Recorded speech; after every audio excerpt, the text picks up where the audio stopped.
Bismillahirrahmanirrahim. Allahumma salli ala Muhammad.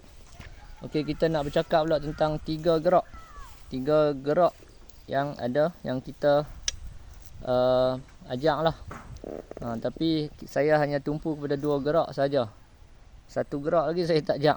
Sebab saya tak boleh, tak mampu lah.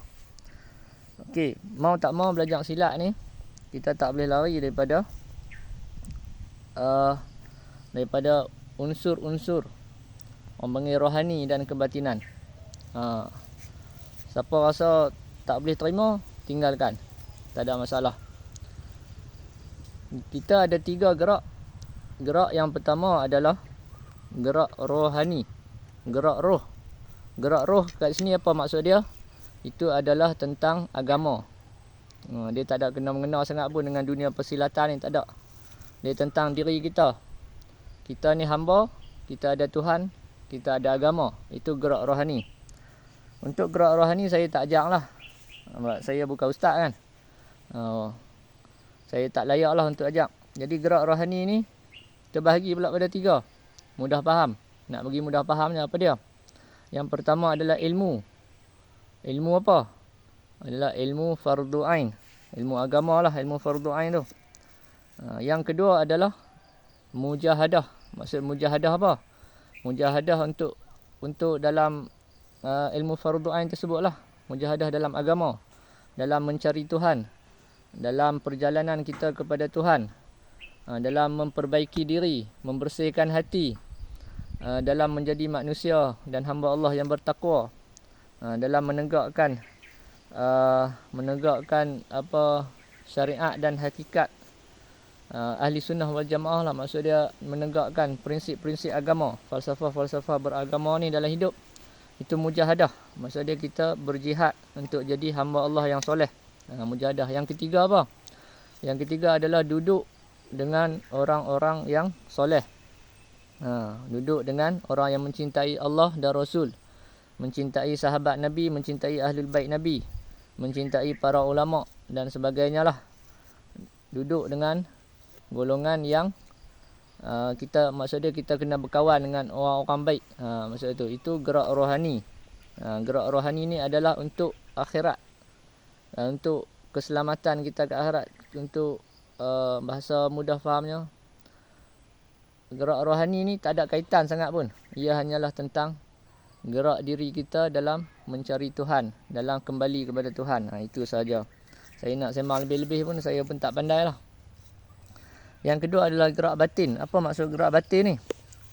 Gerak batin ni adalah kita mengimpikan pertolongan dan perlindungan gaib secara gaib. Maksud dia itulah. Maksud dia ilmu jadi. Gerak batin ni ilmu jadi yang kita dapatkan secara gaib.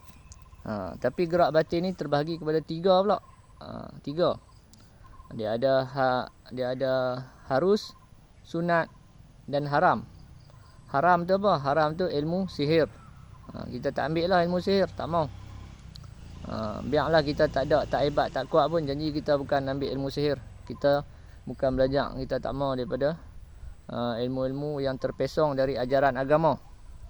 Yang kedua adalah ilmu harus. Ilmu harus ni adalah orang kata ilmu putih. Ilmu putih. Tadi ilmu haram tadi ilmu hitam. Ilmu harus ni ilmu putih. Tapi ilmu ni dah ada. Sebelum zaman Nabi dah ada ilmu putih. Contoh macam tenaga dalam apa semua tu lah. Itu ada kategori dia lah. Itu kena belajar lebih tinggi dengan orang yang lebih alim lah. Dalam bidang bab perubatan dan bab ilmu-ilmu kependekaran, kebatinan dan hikmah kerohanian ni.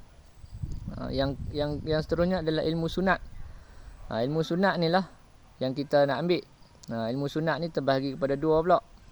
Kita sebut sebagai ilmu hikmah. Ilmu hikmah yang tersurat dan ilmu hikmah yang tersirat. Ilmu hikmah yang tersurat ni adalah amalan-amalan yang kita dapat daripada Nabi, yang tidak ada khilaf ulama. Ulama pun tak bergaduh bab amalan tu. Ada amalan-amalan tertentu macam bismillahirrahmanirrahim la yadhurru ma'asmihi syai'un fil ardi wala fis sama'i wa sami'un alim. Itu ada dalam hadis dan sunnah. Dan ada amalan yang yang tidak ada sandaran yang kukuh dari Nabi, tapi ada amalan dia daripada para ulama, para wali. Jadi terpulanglah. Dalam ilmu kita ada dua.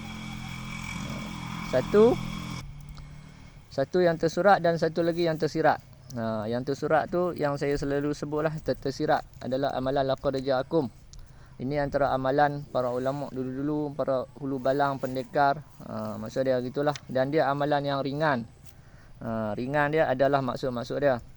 Maksud dia boleh dipelajari, boleh dibelajar, boleh disebarkan, boleh diamalkan oleh sesiapa saja. Dan dia ringan. Tapi khasiat dia berat. Maksud dia macam itulah. Jadi kita akan minta orang untuk beramal lah. Siapa tak boleh terima, itu terpulang. Kita tak paksa ya. Okay, kita sambung video seterusnya.